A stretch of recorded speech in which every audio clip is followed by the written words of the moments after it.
নমস্কার। ডিএনএ স্টুডিওতে আপনাদের সকলকে স্বাগত।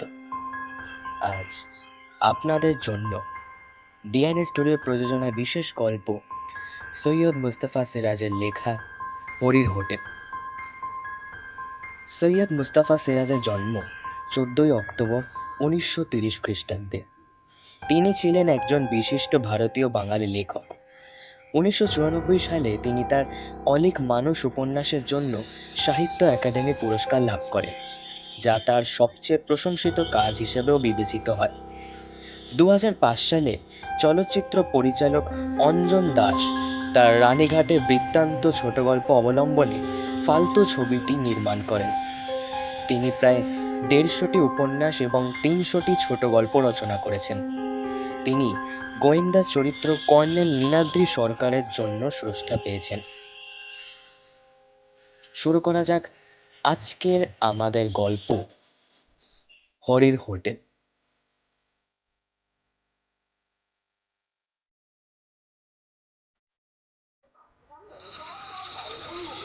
স্টেশনের ট্রেন থামতে না থামতেই যাত্রীদের মধ্যে স্থূল বেঁধে গেল। ভিড়ে ঠাসা কামরা।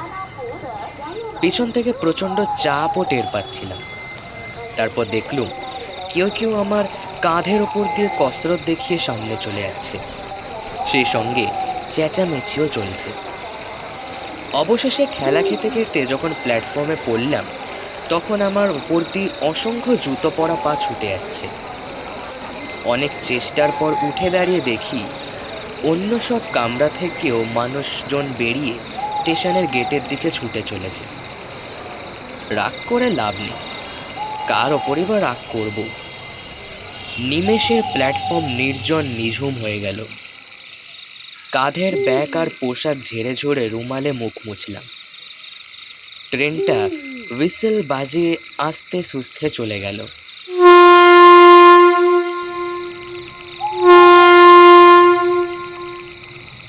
সেই সময় হঠাৎ মাথায় এলো ট্রেনে ডাকাতি হচ্ছিল সম্ভবত।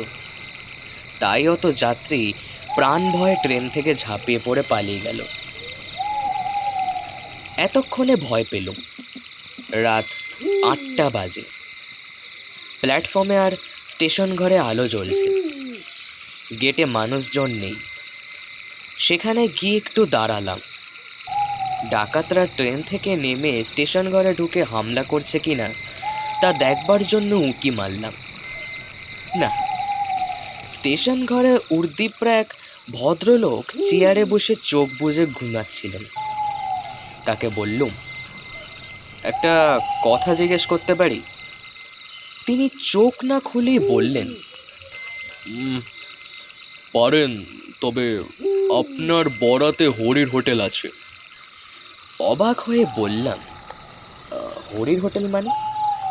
ও, এই তল্লাটে নতুন এসছেন বুঝি? তা যাবেন কোথায়? কাঞ্চনপুর যাব। সেখানে কার বাড়ি যাবেন? একটু বিরক্ত হয়ে বললুম, সেখানে আমার এক বন্ধুর বাড়ি আছে। রেলকোট পরা ভদ্রলোক এবার চোখ খুলে একটু হেসে বললেন, আপনার বন্ধু আপনাকে এখানকার হাল হদিস কিছুই জানাননি দেখছি। তা কি আর করবেন, হরির হোটেল এখন আপনার ভবিষ্যৎ। কথা না বাড়িয়ে বললুম, গেটে টিকিট নেওয়ার লোক নেই, টিকিটটা নেবেন কি? টিকিট কেটেছেন? তাই টল্লাটে নতুন প্যাসেঞ্জার, টিকিট কাটবেন বই কি। ইচ্ছা হলে দিন, না হলে দেবেন না। বুঝলুম এই ভদ্রলোকই স্টেশন মাস্টার। মাথায় হয়তো ছিট আছে। টিকিটটা ওর সামনে টেবিলে রেখে বললুম, আচ্ছা এবার বলুন তো, অত সব যাত্রী ট্রেন থেকে ওভাবে মরিয়া হয়ে দৌড়ালো কেন? আজ যে শনিবার, তাতে ট্রেন আবার 4 ঘন্টা লেট। বুঝলুম না। বুঝতে পারবেন, গেট পেরিয়ে নিচের চত্বরে যান তো আগে। গেট পেরিয়ে গিয়ে দেখি অনেক ধাপ সিঁড়ির নিচে একটা খোলামেলা জায়গা। এক প্রান্তে কিছু দোকানপাট। অস্পষ্ট জ্যোৎস্নায় লক্ষ্য করলাম চত্বর একেবারে জনহীন। আমার সহকর্মী ও ঘনিষ্ঠ বন্ধু নির্মল বলেছিল, স্টেশন থেকে নামলেই বাস, সাইকেল রিক্সা বা এক্কা ঘোড়ার গাড়ি একটা কিছু পেয়েই যাব, কিন্তু কোথায় তারা? একটা চায়ের দোকানে আলো জ্বলছিল, সেখানে গিয়ে বেঞ্চে বসে বললুম, আচ্ছা দাদা, পরের বাসটা কটায় আছে? চাওয়ালা আমার দিকে তাকিয়ে মুচকি হেসে বলল, বাবু মশাইয়ের আশা কোথা থেকে হচ্ছে? কলকাতা। তা ঠিক ঠিক। তা যাওয়া হবে কোথায়? কাঞ্চনপুর যাব। তাই বলছি, পরের বাসটা কখন আসবে? বাবু মশাই, হে রাত্রিরে আর বাস আসবে না, আসবে আবার সেই ভোরবেলা। কেননা রাত্রিরে তো এই স্টেশনে আর কোনো ট্রেন থামে না। সাইকেল রিক্সা বা এক্কা গাড়ি কিছু নেই? চাওয়ালা একটু হাসলো।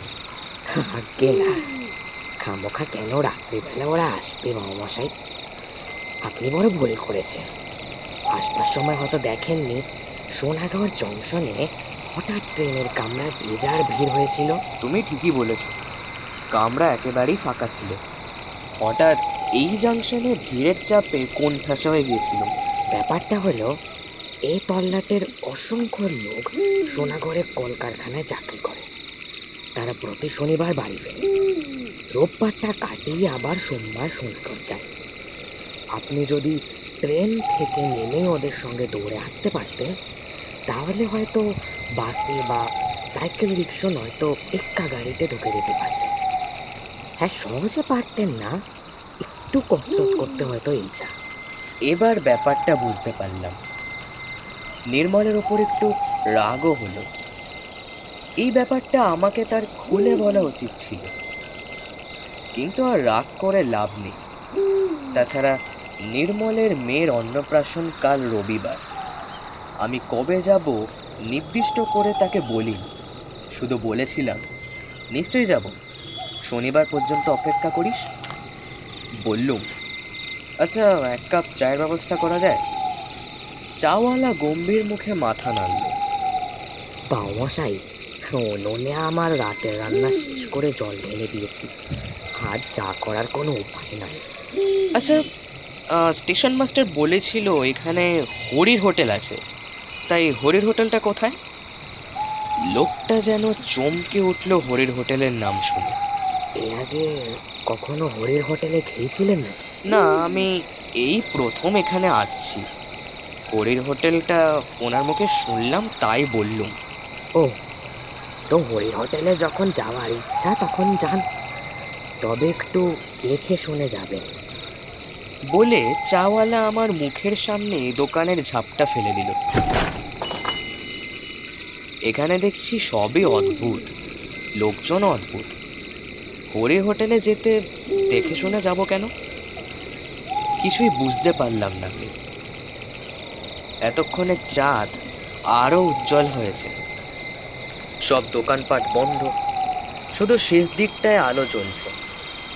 সেখানে গিয়ে দেখলাম একটা ঘর খোলা আছে। দরজার কাছে টেবিলের সামনে একজন রোগাটে গরনের কালো রঙের লোক বসে আছে, পরনে ধুতি আর হাত কাটা ফতুয়া। ভেতরে তুষারে লম্বা বেঞ্চের সঙ্গে উঁচু ডেস্ক কাটা। দেখে বোঝা যায় এটা একটা হোটেল। এটাই তাহলে হরির হোটেল। লোকটা আমাকে দেখি কেন যেন সবিনয়ে করজোড়ে নমস্কার করলো। আমি নমস্কার করে বললুম, আচ্ছা, এটাই কি হরিবাবুর হোটেল? সে জিভ কেটে মাথা নেড়ে বলল, আগে স্যার, দয়া করে আমাকে বাবু বলবেন না, আমি একজন সামান্য লোক। বাইরে টাঙানো সাইনবোর্ড দেখুন, লেখা আছে অন্নপূর্ণা হোটেল, কিন্তু এ তল্লাটে সবাই বলে হরির হোটেল। ঠিক এই সময় আমার মনে পড়ে গেল আজ বেলা 11টায় খেয়েছি। তারপর ট্রেন বার তিনেক বিস্বাদ চা, আর একই সময় ডাল মাছ ভাতের ঝোল মিশ্রিত লোভনীয় খাদ্যের তীব্র ঘ্রাণ আমার বাঙালি পেটে প্রচণ্ড ক্ষুধার উদ্রেক করল। শটান হোটেলে ঢুকে কাছের বেঞ্চে গিয়ে বসলাম। ব্যাগটা একপাশে রেখে বললাম, হ্যাঁ, বহুত খিদে পেয়েছে, শিগগির ব্যবস্থা করুন তো হরিবাবু, ডাল ভাত যা হোক সবই খাবো। হরি ডাকলো, খেদা, ও খেদু, ঘুমালি নাকি? ভেতর থেকে ঢোলা হাফ প্যান্ট পরা এক নাদুস নুদুস গোলগাল গড়নের যুবক একগাল হেসে বলল, তাহলে স্যারকে একখান পুরো মিল দে। কিছুক্ষণের মধ্যে গৌগ্রাসে এক থালা ভাত, ডাল, তরকারি, মাছ পরম তৃপ্তিতে খেয়ে শেকুর উঠল।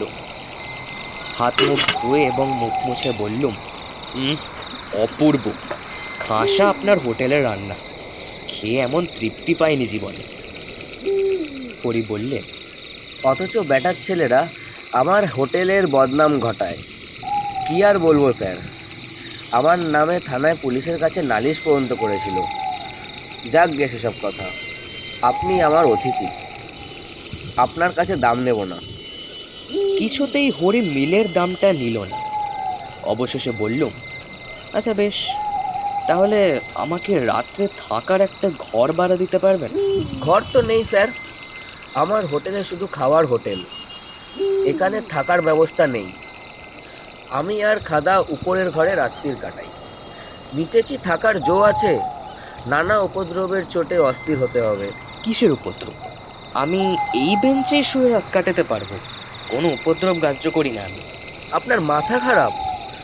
কথা বাড়িয়ে লাভ নেই, আমারও খিদে পেয়েছে। তা আপনি যাবেন কোথায়? ওই কাঞ্চনপুর যাব। দিব্যি জ্যোৎস্না রাত্রির, মোটে কত 3 কিলোমিটার রাস্তা, হাঁটতে হাঁটতে চলে যান, কোথাও ভয় করবেন না। আমাদের এ তল্লাটে আর যাই কিছু থাক, চোর, ছিনতাইবাজ, ডাকাত নেই। মনের আনন্দে গান গাইতে গাইতে চলে যান। অগত্যা হোটেল থেকে বেরিয়ে আসছি, হরি হঠাৎ ব্যস্তভাবে ডাকল, স্যার, ও স্যার। ঘুরে দাঁড়ালো। সে আমাকে অবাক করে 6টা অ্যান্টাসিড ট্যাবলেট আমার হাতে গুঁজে দিল। বললাম, অ্যান্টাসিড ট্যাবলেট কী হবে আমার? হরি মুচকি হেসে বললে, বাইরের মানুষ, হরির হোটেলে খেয়েছেন, যদি দৈবত্ব অম্বল টম্বল হয়। আপনি আমার এ রাত্রিরের একমাত্র খদ্দের স্যার, আপনি আমার সার্টিফিকেট বটে। বলে সে হোটেলে ফিরে গেল। আমি এতক্ষণে একটু চিন্তায় পড়লাম। খেতে তো সবই সুস্বাদু মনে হচ্ছিল, তাই খেয়েছিও প্রচুর। প্যান্টের বেল্টটা ঢিলে করতে হয়েছে, কিন্তু অ্যান্টাসিড কেন? দুধারে মাঠ, নির্জন পিচ রাস্তায় গুনগুন করে সত্যিই মনের আনন্দে গান গাইতে গাইতে হাঁটছিলাম।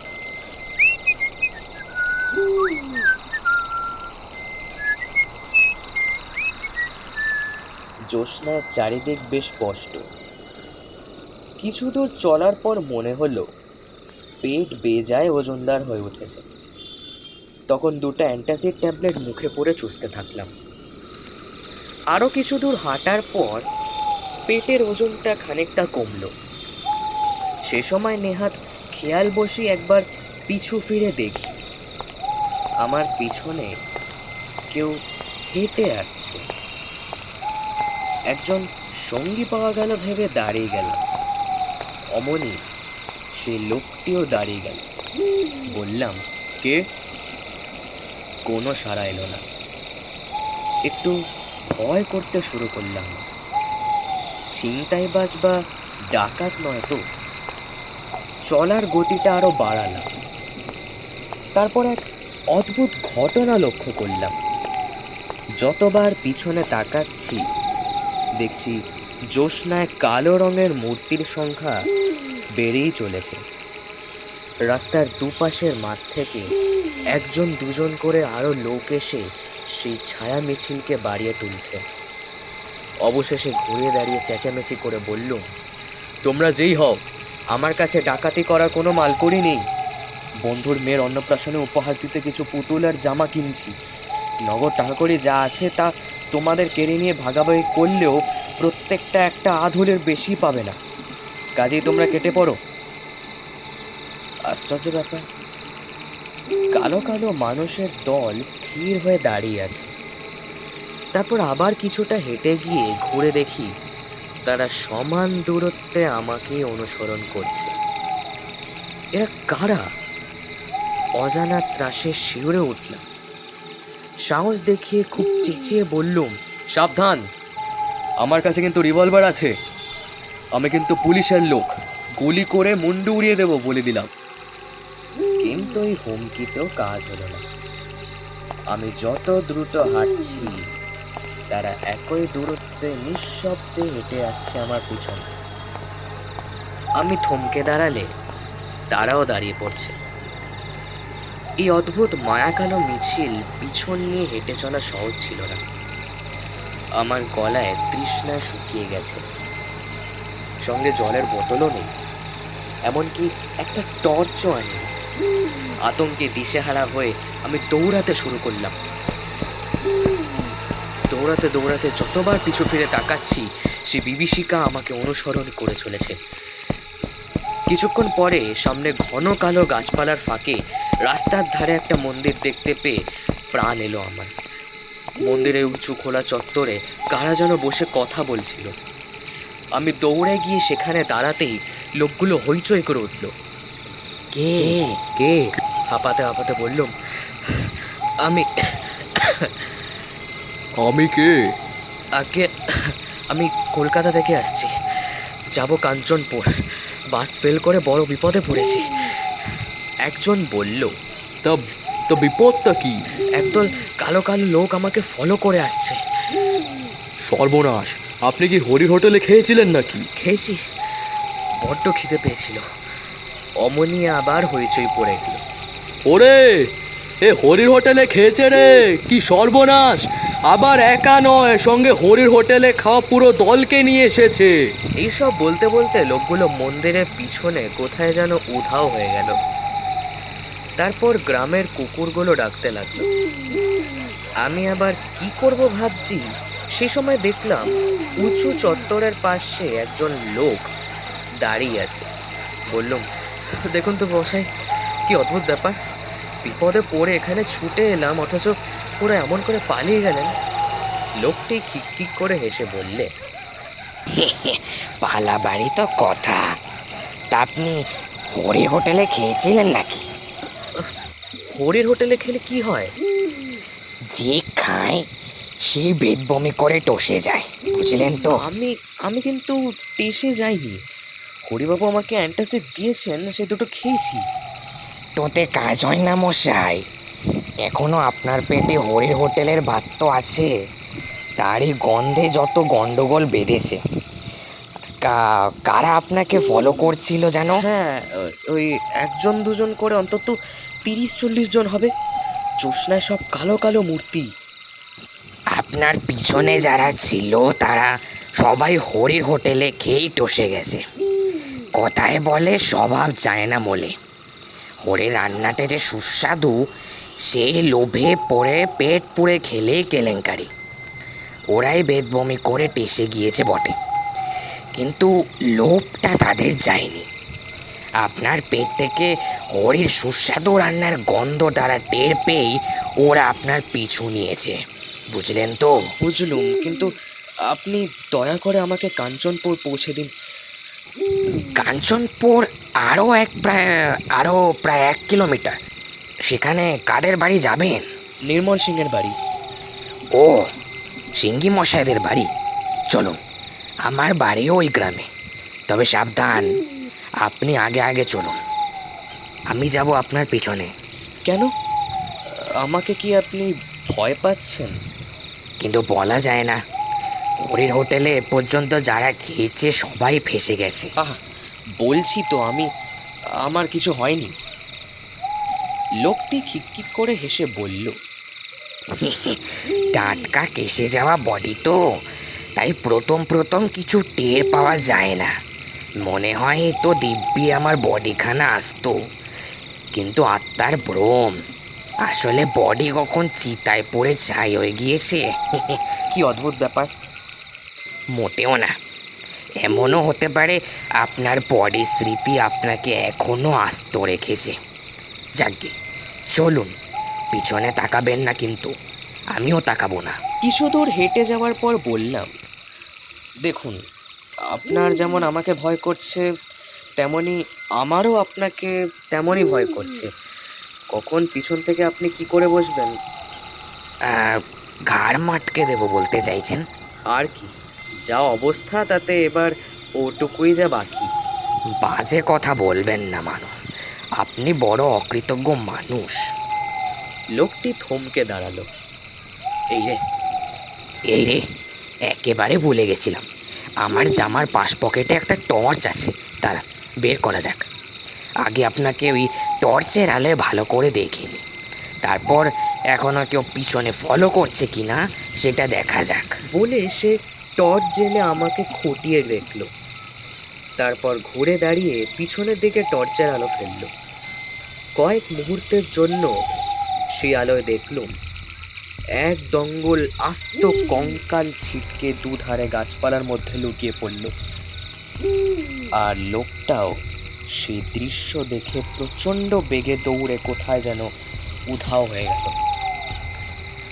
আমার সৌভাগ্য, তার হাত থেকে জ্বলন্ত টর্চটা ছিটকে পড়েছিল। সেটা আমি কুড়িয়ে নির্ভয় এবার হেঁটে চলল। মাঝে মাঝে পিছু ফিরে টর্চের আলো ফেলছিলুম, কিন্তু আর কেউ আমাকে অনুসরণ করছিল না। বেশ কিছুক্ষণ চলার পর রাস্তার বাঁকের মুখে মোটর সাইকেলের উজ্জ্বল আলো দেখা গেল।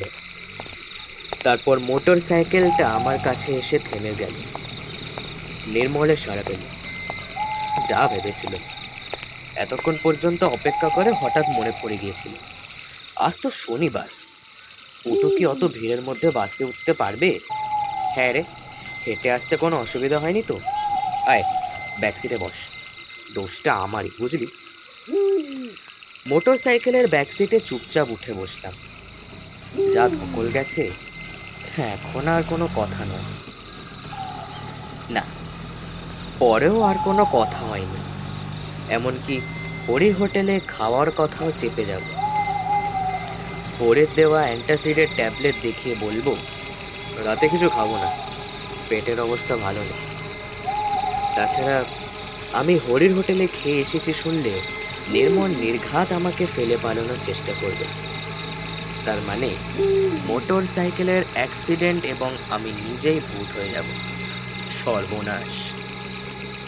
শুধু একটাই ভাবনা, হরির হোটেলের ভাত যতক্ষণ পুরো হজম না হচ্ছে ততক্ষণ কি নির্মলের বাড়ির আনাচে কানাচে সেই ছায়াকালো মিছিলের মূর্তিগুলো গন্ধ শুকতে ঘুরঘুর করে বেড়াবে? দেখা যাক কি হয়।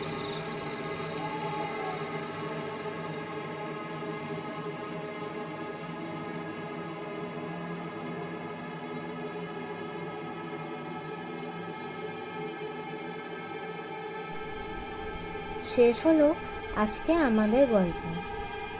সৈয়দ মুস্তাফা সিরাজের লেখা হরির হোটেল। গল্প পাঠে ছিল সুদীপ এবং অন্যান্য চরিত্রে ছিল রূপম, কৃষাস্য, সুদীপ ও দেবজিৎ। পোস্টার ডিজাইনে ছিল কৃষাস্য।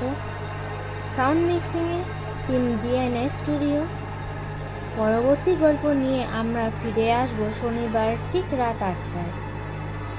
সবাই ভালো থাকবেন। শুভরাত্রি।